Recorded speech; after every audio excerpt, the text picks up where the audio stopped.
Revenge with Karen.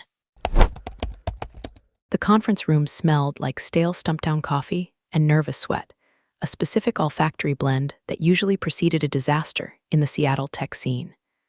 I sat at the head of the mahogany table, my hands resting flat on the cool surface of my MacBook Pro. I wasn't nervous. Nervousness is a reaction to uncertainty, and I was never uncertain about my code. I was the lead backend engineer at Streamline, startup that had spent the last 5 years trying to disrupt the logistics supply chain. And for 5 years, I was the one who made sure the disruption actually happened instead of just timing out. Standing at the whiteboard was Brad. Brad was the founder's son, a 27-year-old with a shiny MBA, a smile that looked like it was purchased from a catalog, and a brand new title, Chief Technology Officer. He had held the position for exactly 4 days. Those 4 days, he had managed to use the words synergy, paradigm, and blockchain in a single sentence, which I'm pretty sure is a felony in at least 3 jurisdictions. Kayla, Brad said, pointing a laser pointer at my projection. The red dot wavered on the screen, dancing over the architecture diagram of the Node 7 optimization module I had spent the last 6 months building. I'm looking at this, and honestly, it looks like spaghetti. It's heavy. It's bloat. The room went quiet. The other 6 engineers, my team, stared at the table. They knew Node 7 wasn't bloat. Node 7 was a masterpiece of load-balancing logic. It was the reason our platform could handle 10,000 concurrent requests without melting the servers into silicon slag. It was the engine. You don't look at a Ferrari engine and call it cluttered just because you don't know what a camshaft does. It's not bloat, Brad, I said, my voice steady. I adjusted my glasses. It's the latency reduction protocol. It bypasses the legacy SQL queries and routes directly through the cached memory layer. It improves throughput by 20%. If you remove it, the API response time jumps from 50 milliseconds to 3 seconds. Brad laughed. It was a wet, condescending sound. 3 seconds? Who cares? Users wait longer for their Uber. Look, I'm the CTO now. My dad put me here to streamline this company for the acquisition. Orion Technologies is looking for lean code, Kayla. Lean. He walked over to the dev console that was mirrored on the big screen. My stomach tightened. He had admin access. I had told the founder, Jerry, that giving Brad admin access was like giving a chimp a loaded handgun. But Jerry had just patted my shoulder and said, he needs to feel empowered, Kayla. We don't need this complex back-end voodoo, Brad announced, his fingers hovering over the keyboard. We need a clean main branch. Simple, elegant. Brad, I said, my voice dropping an octave, don't touch the repository. I'm cleaning house, he sneered. He highlighted the Node 7 directory, the entire module, the core logic for the upcoming merger data migration. Brad, if you delete that, the staging environment collapses, I warned, standing up. Since we have auto-deploy to production enabled for the demo tomorrow, you worry too much. That's your problem. You're an obstructionist, he said. And then, with a theatrical flourish that belonged in a bad Broadway play, he hit delete. Then commit, then push. The screen flickered. The terminal window scrolled green text for a second, then stopped. Done, he dusted his hands off. Leaner already. The silence that followed was absolute. It wasn't just quiet, it was a vacuum. My lead junior dev, a kid named Marcus who I'd trained from scratch, looked like he was about to vomit. He looked at me, his eyes wide, pleading for me to fix it. But I couldn't fix it. Not this time. You just deleted the logic layer, I said, sitting back down. I felt a strange calm wash over me. It was the calm of a demolition expert watching the charges go off exactly as planned, even if they were set by an idiot. Application is now a front-end shell. It can't fetch data. It can't authenticate users. It's a zombie. Brad turned to me, his face reddening. See? This is exactly what I'm talking about. Negativity. You're toxic, Kayla. You're not a culture fit for the new Streamline. He puffed out his chest. You're fired. Get your stuff. I want you out before the sprint review is over. The room gasped. Marcus actually stood up. Brad, you can't. Sit down, Marcus. Brad barked. Or you're next. I looked at Brad.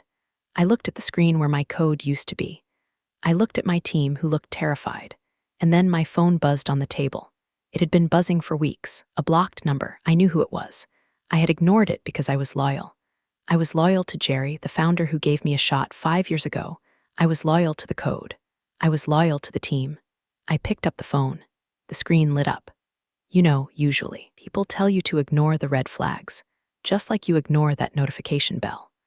But if you're enjoying watching a nepotism hire implode a multimillion-dollar company in real time, maybe do me a favor and hit that subscribe button and the like. It helps the algorithm find more people who appreciate a good corporate disaster. And honestly, it motivates me to type this out instead of drinking a bottle of wine. Okay, back to the carnage. I looked at the caller ID. It wasn't blocked this time, it just said Orion. Brad was still talking, rambling about fresh perspectives and rockstar ninjas. He thought he had crushed me. He thought he had won. He was watching me, waiting for the tears, for the begging, for the pleas, I need this job. I swiped right. I put the phone to my ear. This is Kayla, I said.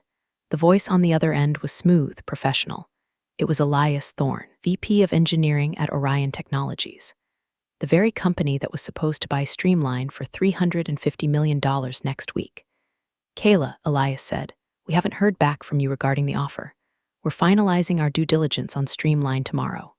Honestly, looking at their architecture docs, you're the only reason we're still interested. The rest of it looks like, well, a mess. I looked at Brad. He was smirking, arms crossed. Yes, I said into the phone, my voice clear enough for everyone in the room to hear. I accept Orion's offer. Brad's smirk faltered. Who is that? I can start immediately, I continued, ignoring Brad. Actually, I'm free right now. My schedule just cleared up unexpectedly. Elias paused on the line. Oh, that's fast. Everything okay on your end? Everything is perfect, I said, locking eyes with the founder's son. I'll see you in an hour. I hung up. I closed my MacBook. I stood up and unplugged my charger. The winding sound of the cord retracting was the only noise in the room.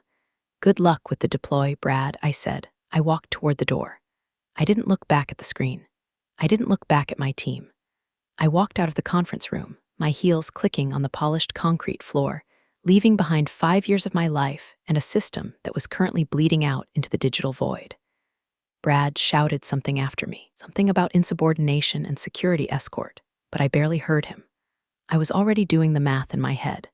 Node 7 handled the authentication tokens. Without it, the admin panel would lock out everyone, including Brad, within 15 minutes when the cache expired. He didn't just fire me.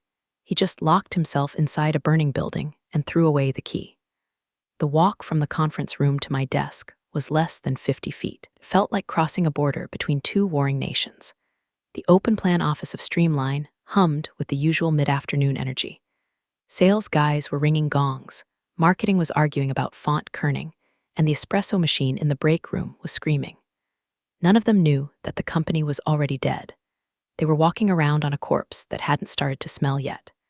I reached my desk, a standing desk setup with 3 vertical monitors, mechanical keyboard that sounded like rain on a tin roof, and a single succulent that I had somehow kept alive for 4 years. I grabbed a cardboard box from the supply closet. It was a happy onboarding box that was meant for new hires. The irony tasted like copper in my mouth. I didn't take much. My personalized keycaps, my noise-canceling headphones, a framed photo of my cat, Pseudo. I left the company hoodie. I left the branded water bottle. I left the year 5 plaque they had given me last week, which was made of cheap acrylic and already scratched. Kayla, I turned. It was Greg, the lead sysadmin. Greg was a man who looked like he lived in a server rack, pale, vibrating with caffeine, and wearing a t-shirt that said there is no place like 127.0.0.1. He was the only person in the building who understood the infrastructure as well as I did, mostly because he had to wake up at 3 a.m. when things broke. Is it true? Greg whispered, looking over his shoulder toward the glass-walled conference room where Brad was still gesticulating wildly at the whiteboard. Did he actually? Did he RF the optimization module? He didn't use the command line, Greg, I said, dropping my stapler into the box. He used the GUI. He clicked delete and then confirmed it. He thinks he's leaning out the code. Greg's face lost what little color it had. He looked like he'd seen a ghost. But the API gateway, the load balancers rely on Node 7 to route traffic. If that module is gone, the health checks will fail in about. I glanced at my Apple Watch. 9 minutes. Then the autoscaler will try to spin up new instances to compensate for the failed ones. But since the base image pulls from the main branch, the one Brad just committed to, new instances will spin up broken. It's going to be a loop, Greg horrified, infinite crash loop. AWS is going to bill us for thousands of instances spinning up and dying every second. Yep, I said, popping a stress ball into my box. I have to stop the deploy, Greg said, reaching for his phone. Don't, I said. My voice was sharp, cutting through his panic. He stopped. What? He fired me, Greg, explicitly, for obstruction. If you intervene now, you're undermining the CTO. You're obstructing his vision. I leaned in close. Brad has admin access. If you try to roll back, he'll see it. He'll fire you too, and you have a mortgage and twins on the way. Greg swallowed hard. He looked at the server status dashboard on the big screen on the wall. All the lights were green. Green, green, green. It was the calm before the red storm, so we just let it burn. It's already burning, Greg, just waiting for the smoke detectors to notice. I picked up my box. Do me a favor. Don't fix it, not tonight. Let him see what lean looks like. Greg looked at me with a mixture of terror and awe. He nodded slowly. I didn't see you. I was in the bathroom. Good man. I walked toward the elevator. The office felt surreal. I saw the head of sales high-fiving a junior rep. Just closed the deal of the quarter, he shouted. I almost felt bad for him. Commission check was never going to clear. The company's valuation was tied to the technology, and the technology was currently eating itself. As I waited for the elevator, my phone buzzed again. A Slack notification. I hadn't been revoked yet. It was from Marcus, the junior dev in the conference room. Marcus, he's trying to run the build manually. It's throwing error 503s. He's yelling at the compiler. I didn't reply. I just deleted the app from my phone. Elevator doors opened. I stepped in. As the doors closed, I saw Brad storming out of the conference room, his face a mask of confusion. He was holding his laptop like a shield. He looked around the room, perhaps looking for me, perhaps looking for anyone to blame. Our eyes met through the narrowing gap of the steel doors. I didn't smile. I didn't wave. I just stood there, holding my box of personal effects, watching him realize that he was alone. The doors shut. The whoosh of the descending car was the most peaceful sound I had heard in 5 years. I walked out of the building and into the gray Seattle drizzle. The air was cold and wet. I took a deep breath. It smelled like rain and exhaust, not stale coffee and fear. I hailed a lift. Where to? The driver asked. Do you know the Orion Technologies building in South Lake Union? I asked. The big glass one? Yeah, take me there. I leaned my head against the cool window. My phone buzzed again. This time, an email notification. Access revoked. Your Google Workspace account for Streamline has been suspended. I smiled. He was quick with the admin panel when he was panicked. But he was too late. I wasn't just an employee anymore. I was the competition. And I was on my way to sell the only thing that mattered, the blueprint in my head. Orion Technologies didn't have an open plan office. They had architecture. Lobby was a cathedral of glass and steel, with a waterfall cascading down one wall that probably cost more than Streamline's entire series of funding. I walked to the reception desk, my happy onboarding box tucked under my arm like a nuclear football. Kayla for Elias Thorne, I told the receptionist. She didn't ask for ID. She didn't check a list. She just pressed a button under the desk. He's expecting you in the Sky Lounge, 40th floor. Elevator ride was smooth, silent, and fast. My ears popped. When the doors opened, Elias Thorne was waiting. He wasn't wearing a suit. He was wearing dark selvage denim and a black cashmere sweater. He looked like a man who wrote code in the morning and negotiated acquisitions in the afternoon. Kayla, he said, extending a hand. I didn't expect you to be quite so prompt. I believe in efficient routing, I said, shaking his hand. His grip was firm. My previous route had a blockage. He chuckled and gestured to a seating area overlooking Lake Union. The view was expensive. You could see the seaplanes landing, cutting white scars across the dark water. Coffee, tea, whiskey, sparkling water, I said. I need a clear head. We sat. I put my box on the floor. So Elias started, leaning back. Let's cut the corporate dance. We've been trying to buy Streamline for 6 months. Due diligence reports kept coming back with red flags on their front-end code, their sales projections, their user retention. But every time our engineers dug into the back end, the API latency, the database structure, the encryption protocols, it was pristine. He looked at me intently. It was you. It was me, I confirmed. And my team. But mostly the architecture I built 3 years ago to handle the scalability issues the founders ignored. Now you're here, Elias said, and you said you were free. Brad, the founder's son, decided to lean out the code base about an hour ago, I said, taking a sip of the San Pellegrino that had materialized on the table. He deleted the Note 7 logic module. In production. Elias's eyebrows shot up. He deleted the optimization layer, The thing that makes the platform actually work. Gone. And he fired me for trying to stop him. Elias let out a low whistle. Didn't look horrified, he looked calculating. He looked like a shark that just smelled blood in the water. So, he said slowly, if we were to complete the acquisition of Streamline tomorrow, we'd be buying a shell. You'd be buying a front-end interface that points to 404 errors, I corrected. The data is there technically, but the engine to access it, that's gone. And I'm the only one who knows how to rebuild it quickly. The documentation was, well, Brad didn't like documentation. He called it bloat. Elias smiled. It was a genuine smile this time. Kayla, I'm going to be honest. We don't want Streamline. We don't care about their brand. We don't care about their logistics app. We wanted the engine. We wanted the underlying tech to power our new fintech vertical. We were going to scrap the rest. He pulled a tablet from his bag and slid it across the table.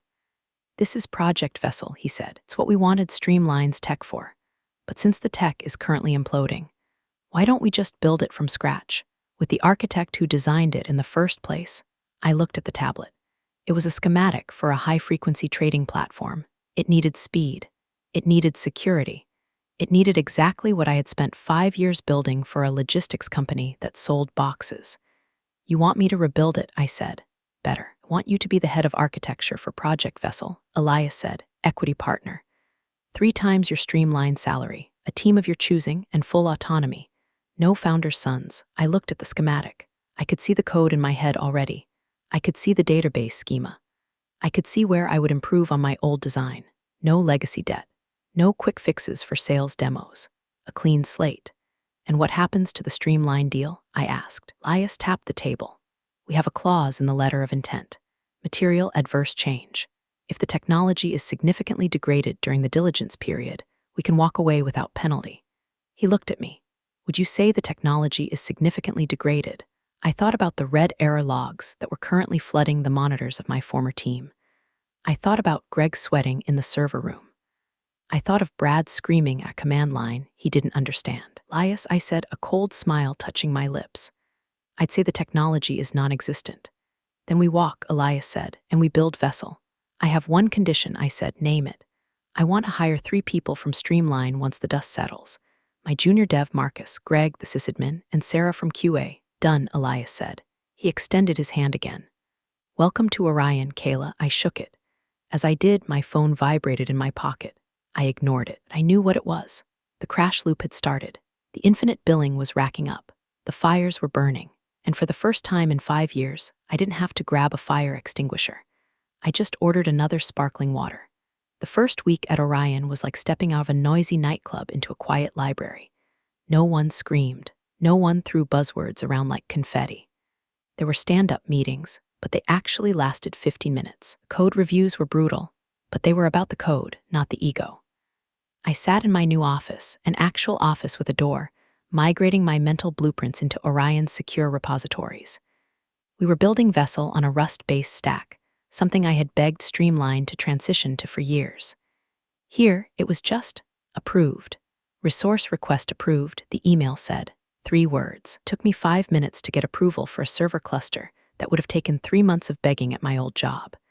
Meanwhile, my phone was a digital window into hell. I hadn't blocked Marcus or Greg.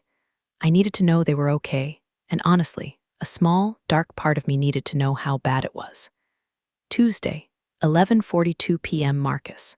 The autoscaler hit $15K in overages today. Brad is screaming that AWS is scamming us.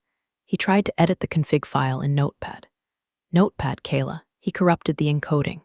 Wednesday, 3:15 a.m. Greg. I haven't slept in 40 hours. Every time we patch the routing table, the front end throws CORS errors. Brad keeps asking why we can't just Control-Z the server state. I think he's crying in his office. I sat in my ergonomic chair, sipping loose-leaf tea, reading these messages with a detachment that surprised me. I typed back to Greg, Kayla, check the Nginx config. He probably overwrote the headers when he pushed the clean branch. And Greg, go home.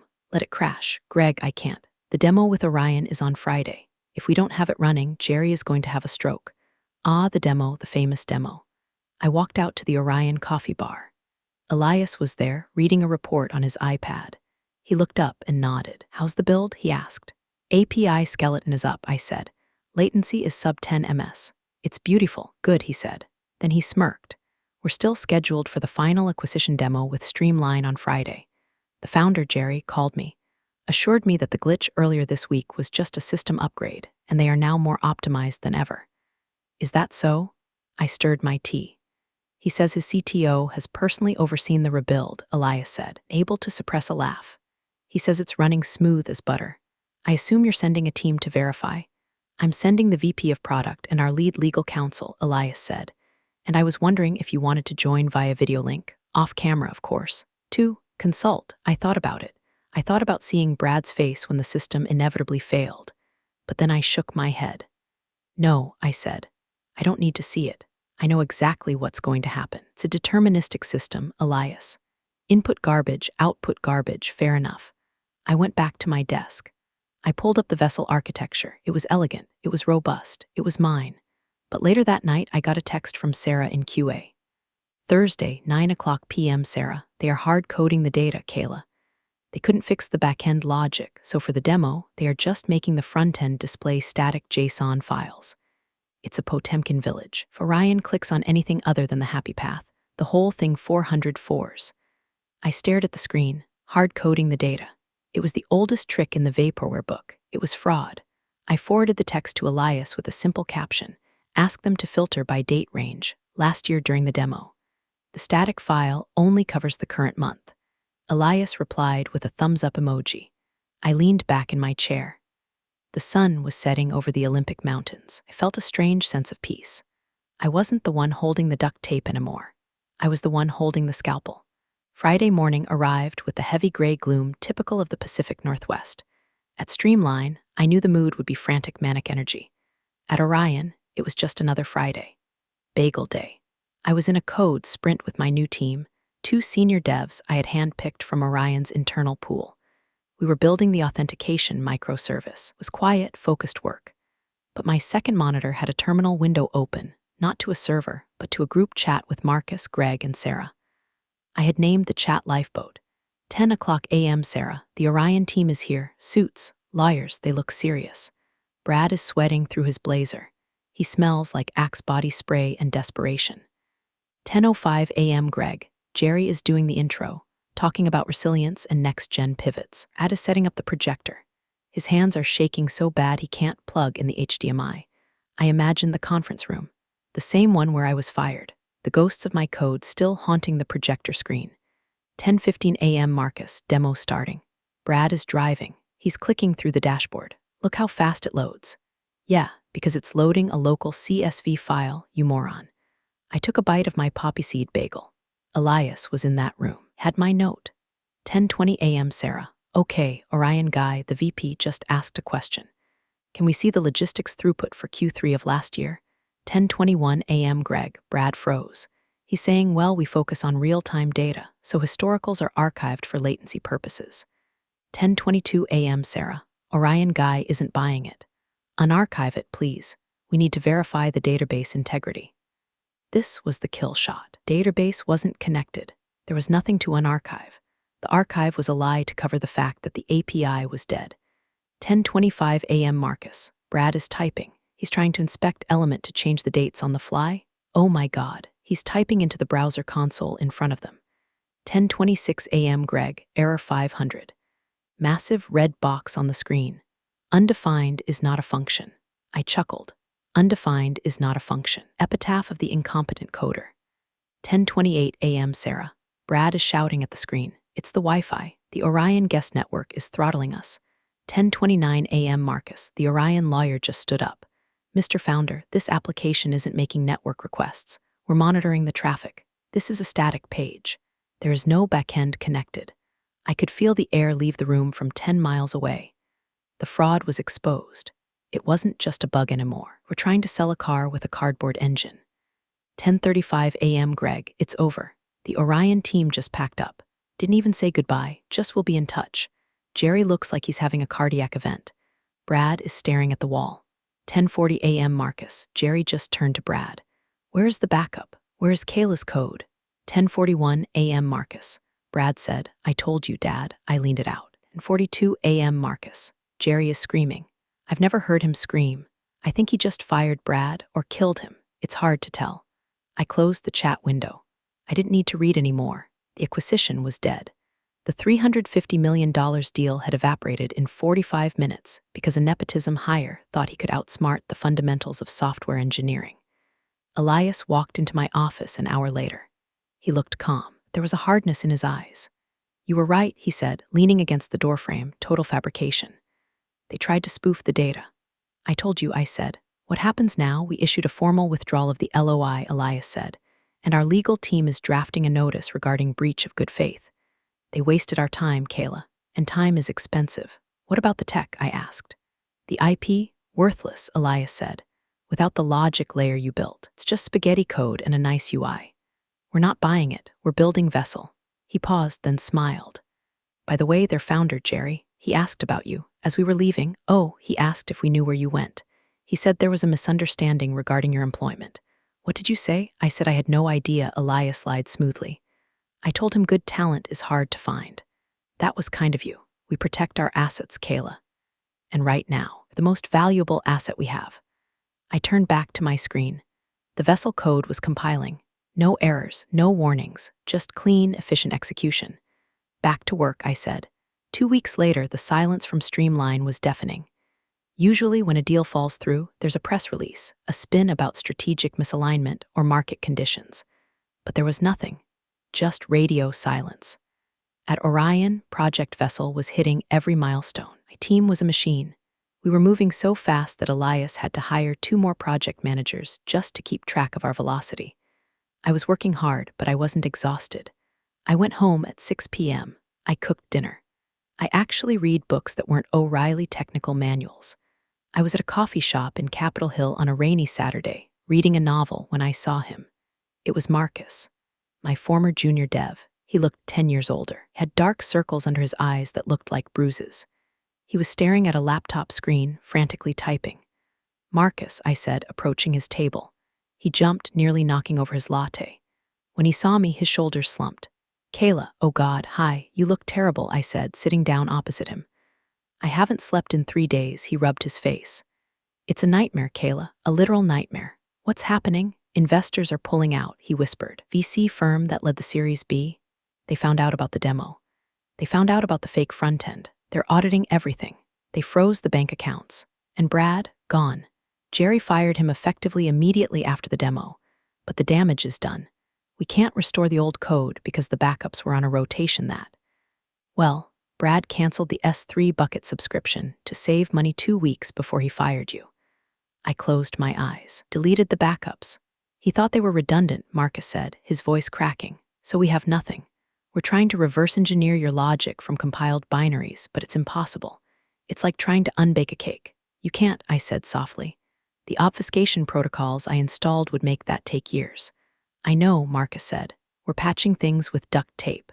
We're hard-coding customer requests manually. Like when a big client wants a report, have to go into the SQL database, run a query, export it to Excel, and email it to them pretending it came from the system. We're human API." He looked at me with pleading eyes. "Kayla, Jerry is desperate. He's been asking everyone if they've heard from you. He says he'll offer you double, triple, equity, anything." I looked at Marcus. I felt a pang of sympathy for him. He was a good kid. He didn't deserve this. "Marcus," I said, "I can't go back. Know that? The bridge isn't just burned, it's nuked." "I know," he sighed. But I slid a business card across the table. It wasn't my card. It was for Orion's HR department. "We're hiring for the Vessel team. I need a front-end lead who knows how to deal with high-pressure environments." Marcus stared at the card. "Orion, but they hate us." "They hate Streamline," I corrected. "They love competent engineers who were held hostage by idiots." "Apply. Use me as a reference." Marcus looked like I had just handed him a winning lottery ticket. "Are you serious? I already cleared it with Elias." "Same goes for Greg and Sarah." "Get out, Marcus. The ship is sinking. Stop bailing water." He pocketed the card. "I'll apply tonight." "Thank you, Kayla, seriously. Just don't use Brad as a reference," I joked. "Who?" Marcus cracked a grim smile. I walked home feeling lighter.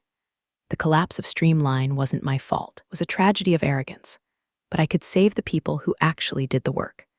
That evening, I got an alert on my phone. A Google News notification for Streamline Logistics. Headline: Streamline Logistics CTO ousted amidst acquisition collapse. Investors allege technical malpractice. I poured myself a glass of wine and clicked the link. The article detailed the disastrous demo. It mentioned internal sources describing a toxic culture of nepotism. Didn't mention me by name. I was just the former lead engineer whose departure precipitated the crisis. I was the ghost in the machine, and the machine was finally breaking down. But the real twist was yet to come. I didn't know it yet, but Jerry wasn't done. He was about to try one last, desperate Hail Mary that would bring him right to my doorstep. The legal courier arrived at Orion on a Tuesday. He looked out of place in the sleek glass lobby, holding a thick manila envelope. He wasn't delivering lunch. He was delivering a war declaration. Elias called me into his office. The envelope was open on his desk. "We've been served," Elias said, his face unreadable. "Who?" I asked, sitting down. "Streamline Logistics, or rather, their remaining legal counsel before they quit." Elias slid a document toward me, suing Orion for predatory hiring practices and accusing you specifically of intellectual property sabotage and planting of malicious code. I picked up the document. The legalese was dense, but the accusation was clear. Jerry was claiming that I had intentionally booby-trapped the code before I left, causing the system to fail during the demo. He was claiming Node 7 was a logic bomb. "This is insane," I said, tossing the paper back. "I didn't plant a bomb, built the load-bearing walls. Brad knocked them down with a sledgehammer. The collapse wasn't sabotage, it was gravity." "I know that," Elias said calmly, "and our forensic audit of the Git logs, which we can subpoena, will prove that. Brad's commit history is a smoking gun. But Jerry is desperate. He's trying to freeze our development of Vessel. He thinks if he ties us up in court, he can force a settlement or get us to buy his scraps. So what do? We don't settle," Elias said, his eyes hardening. "We invite them over. Excuse me, we're holding a deposition here tomorrow. We're going to let Jerry say these things under oath, and then you're going to walk into the room." I felt a cold shiver of anticipation. "He doesn't know I'm the head of Vessel. He knows you're here. He doesn't know you're the architect of the thing that's about to put him out of business. He thinks you're just a disgruntled employee we picked up for cheap." The next morning, Orion conference room was set up like a tribunal. On one side, Orion's legal team, sharks in Italian suits. On the other, Jerry and a very tired-looking lawyer who looked like he was working on a contingency fee. I watched from the adjacent room via the one-way mirror. It was a classic interrogation setup. Jerry looked terrible. He had lost weight. His hair was disheveled. He was pounding the table. "She destroyed it," Jerry shouted. "System worked perfectly for 5 years. She leaves and suddenly it collapses. That's not a coincidence, that's sabotage. She deleted the keys," Mr. Founder, Orion's lawyer, said smoothly. "Our records indicate that a user named Brad Admin initiated a deletion of the Node 7 directory at 2:14 p.m. on the day in question." "Are you familiar with this user?" Jerry sputtered. Brad was optimizing. He was cleaning up her mess, but she left. Traps, dependencies that were undocumented. Undocumented dependencies? The lawyer asked, or simply, the code itself. "It's the same thing," Jerry yelled. "She made herself indispensable on purpose. That's extortion." "No, Mr. Founder," the lawyer said. "That's engineering." Elias signaled to me it was time. I opened the door and walked into the conference room. The silence was instant. Jerry stopped mid-shout. His eyes locked onto me. I wasn't wearing my old hoodie and jeans. I was wearing a tailored blazer. I looked like money. I looked like power. "Hello, Jerry," I said, taking the empty seat next to Elias. Jerry pointed a shaking finger at me. "You ruined my company." "I built your company," I said, my voice ice cold, "for 5 years. I kept it running while you spent your series on office furniture and your son's salary. I warned you about giving him admin access. I documented every risk. You signed off on it." I slid a folder across the table. "These are the logs," I said. "Every keystroke, every commit. Brad didn't just delete the module, Jerry. He tried to replace it with code he copied from a Stack Overflow thread from 2015. Code that was incompatible with your library versions. He didn't just break the car, he poured sugar in the gas tank." Jerry looked at the logs. He didn't understand them, but he understood the confidence in my voice. "We are countersuing," Elias announced, "for defamation. And for frivolous litigation intended to impede our business. Unless," Jerry looked up, "unless what? Unless you drop this lawsuit immediately, admit publicly that the failure was due to internal mismanagement, and," Elias paused, smiling, "release Marcus, Greg, and Sarah from their non-compete clauses effective immediately." Jerry looked at his lawyer. The lawyer shook his head. It's over, the sheikh said. Jerry slumped in his chair. He looked small. Bluster was gone. The denial was gone. All that was left was the math. And the math didn't work. Fine, Jerry whispered. Good, I said, and Jerry, one more thing. He looked at me, eyes hollow. Next time you fire the architect, I said, make sure you know where the load-bearing walls are. 3 months later, Project Vessel went live. It wasn't a noisy launch. There was no confetti. There were no press releases full of buzzwords. Just a switch flip at 2:00 a.m. I stood in the Orion Command Center, a room that looked like NASA Mission Control, surrounded by my team. Marcus was monitoring the front-end analytics. Greg was watching the server load. Sarah was tracking the error logs. Traffic is spiking, Marcus said, grinning. We just onboarded the Global Freight Partners account. Global Freight Partners. Streamline's biggest former client had defected to us a week after Streamline filed for Chapter 11 bankruptcy protection. Latency? I asked. 12 milliseconds, Greg reported. Stable. The load balancers are yawning. They're barely breaking a sweat. I watched the data flow on the main screen. It was beautiful. Streams of gold light moving across a dark map of the world. Each stream was a transaction, a shipment, a confirmation. It was the system I had always wanted to build, running on hardware that could actually support it. No errors, Sarah said. 0. It's clean, Kayla.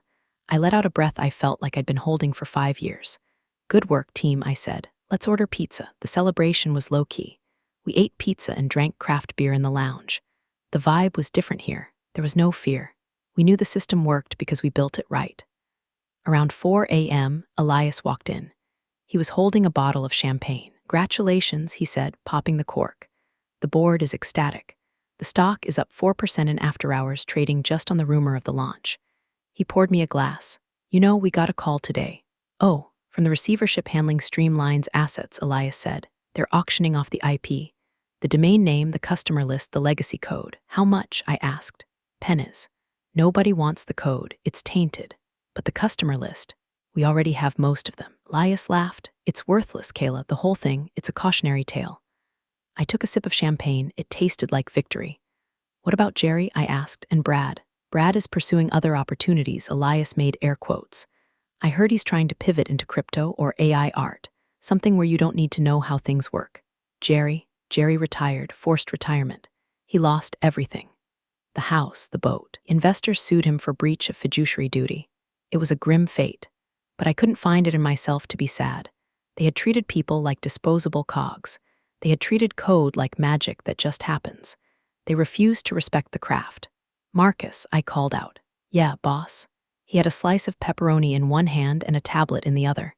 How's the import script coming? Done, Marcus said. Can migrate any remaining Streamline customers to Vessel in under an hour. Their data formats are? Well, I know them by heart. Good, I said. Turn it on. We weren't just winning, we were absorbing. We were the bigger organism. As the sun came up over Seattle, painting the Space Needle in pink and orange, I realized something. I wasn't angry anymore. The rage that had fueled me during the firing, the cold fury during the deposition, it was gone. It was just a builder, and I had built something that lasted. My phone buzzed. It wasn't a text. It was a LinkedIn notification. Brad has viewed your profile. I smiled. I didn't view his back. I didn't block him. I just let it sit there. Let him see the title, VP of Engineering, Orion Technologies. Let him see the success. Let him see what he deleted. I put my phone down and turned back to the screen. Greg, I said, let's run a stress test. I want to see if we can handle double the load. You got it, Kayla. The work continued. The code compiled. The world kept turning. The final act of the Streamline tragedy didn't happen in a courtroom or a boardroom. It happened in an email. 6 months post-collapse, the liquidation firm handling Streamline's cadaver reached out to Orion. They weren't trying to sell us anything anymore. They were asking for help. Subject, urgent decryption request/legacy database. I sat in my corner office, reading the email on my 32-inch monitor. The liquidators were trying to extract historical data to satisfy a tax audit for the failed company. But they couldn't access the archives. The backups, the ones Brad hadn't deleted, were encrypted, and the private key used to encrypt them lived in a secure vault that required two-factor authentication. The two factors were: 1. CTO's authorization, Brad, whose access was revoked. 2. The lead engineer's authorization, me. They were locked out of their own history. Elias stood by my desk. You don't have to help them, you know. Legally, you have no obligation. They fired you. I know, I said, but there are customer records in there. Innocent businesses who need their tax documents. It's not their fault Brad was an idiot. So you're going to unlock it. I'm going to go there, I said. One last time, I drove to the old office. The building looked the same, but the logo was gone from the glass doors. Inside, it was a ghost town. Desks were piled in the corner. Monitors were stacked like dominoes. The silence was heavy. A stressed-out liquidation agent named Steve met me. He looked like he hated his life. Thank you for coming, Steve said. We've been trying to crack this for weeks. We called the guy, Brad. He said he didn't know the password. Said password 123 didn't work. It wouldn't, I said dryly. I walked to what used to be my desk. It was empty. The dust outlines of my monitors were still visible. I sat down. It felt small. I pulled out my laptop and connected to the local server, which was running on emergency power. Okay, I typed into the terminal. SSH root at 192.168.1.5. I entered my old admin password. It still worked. Of course it did. Brad had never figured out how to change the root credentials. The screen filled with text. The encrypted volume appeared. Is that it? Steve asked, peering over my shoulder. That's the grave, I said. I pulled a USB drive from my pocket. It contained my GPG private key. The key I had generated 5 years ago to keep the data safe. I plugged it in. I typed the decryption command. GPG decrypt output manifest JSON. The progress bar spun.